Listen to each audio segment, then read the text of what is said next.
Hello and welcome to another video. We are on Mudrunner Expeditions. It's just a quick one today. We have had a little delve. There's no online still. And in true SnowRunner style, it's as complicated and awkward as the original was. As you can see, we've just fallen off a cliff. No, we've driven off a cliff. In this one, roads. We don't need roads apparently anymore. There are no roads. You can see there's flames coming out of my exhaust. That's because my engine is too badly damaged, which you can see it's on 4%. I think I've already run out of repairs. That's the tyre inflation gauge. You can lower your tyres and that will help you climb up rocks. So there is some extra things added. We're trying to get to that blue square up there, and we've just launched a little drone off the top to see if we can find out how to get there. As I say, there are no roads, so by using the drone you can try and look for a path, and this is the map. Obviously you can see it's not far to go, so you can try and look on the map as well. So what we're going to try and do here is we will try and use an anchor point somewhere to get up there. So we're going to actually deploy an anchor point, and then we can winch to that anchor point, something you couldn't do in SnowRunner. So hopefully that will help us climb sort of a vertical rock, as it were. But it does depend on the winch, and it doesn't help because my engine's knackered. I'd driven for quite a long time to get to where I am, so I'd used all my repairs. So I'm just trying to make it to that blue box because, as we all know, it's not far away, nothing can go wrong, and I'm sure we'll be there in a second as we try and traverse over these rocks.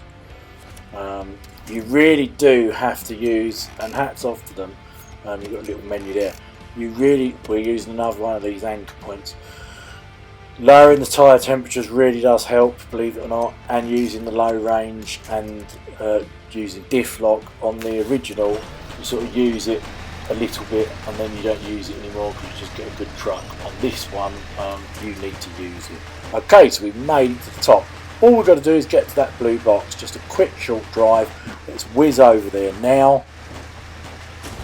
Oh, but there's a chasm there, and unfortunately the engine's broken. So once again, in true Snow Patrol SnowRunner size, we are stuck, and I've got no engine, I've got no repairs, I can't winch, I cannot do anything. Let's look on the drone how close we are. Let's just fly the drone out a bit so we can see. There we are, and there's the box to finish the mission. And as you can see, we're what, 2 inches away, and guess what, that's a recovery. So we would have to recover back to the garage and start again.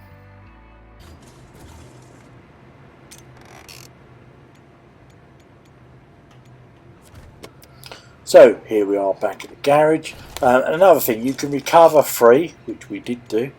However, I don't know if you noticed, it doesn't fix your truck anymore, so you've still got to then fix it. Your supplies seem to be limited at the garage as well. As you can see here, we've got fuel and other parts, but everything does seem to be a bit limited. Not sure how you fill that up. These are the regions at the moment. I know we're flicking through them quite quick, and as you see, you've got the tasks. It's pretty similar, as in there's contracts, tasks, that we had in the original game. Here we are, the seismic lorry. We're just going to show you the sonar here, so this is pretty cool.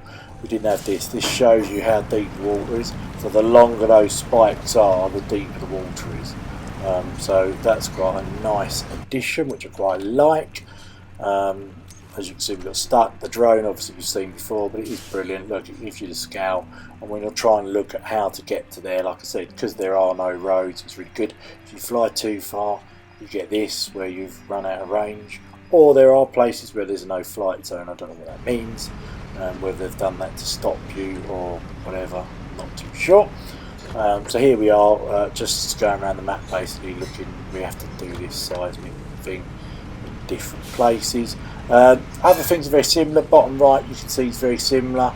similar layout, gears, handbrake, turn on the engine, all that. You have got the D directional right is inventory, so if you've got stuff in your inventory, that's in there. And you've got left, which is devices, which is your binoculars, your sonar if you've got one, and another winch. And then down is your wheels, your tyres, and then the bottom left is a similar gauge but not the same. You've got your fuel, you've got all your damage, and you can bring that up as you go. You can buy roof racks and stuff like that for spares and fuel, but it's very limited at the start of the game, as with the original SnowRunner games. Obviously, as you can see, you can see how bad this terrain is. It's getting dark. You can skip on to make it light, but I just want you to see how bad this is. There are no roads. Let's just speed this up. We're right near the end of the mission, I think. There you go. Start sizing it. We'll do that. Very easy one. We've been paid. Expedition complete. Loads of money for that, as you saw, £1,700. Absolutely brilliant. And there you go. We're just going to reload back to the base. We're nearly at the end now. I just want to tell you, so they're the areas at the moment. Where it says 37 expeditions, there's expeditions, but then on top of that you've got tasks and missions. So I don't really know how they sort of word it. Here we're just looking at an assortment of stuff. They're different contracts and things like that. And you do get a free roam as well. So there you go. It's as confusing as ever, as with SnowRunner. Always confusing, never makes any sense, and they've kept that exactly the same, so that's good in some ways. So you didn't know what you were doing there, you don't know what you're doing here. Here, this is where you deploy your trucks. Now what I have noticed, it's not like the garage in the original one where you can just deploy as many trucks as you like.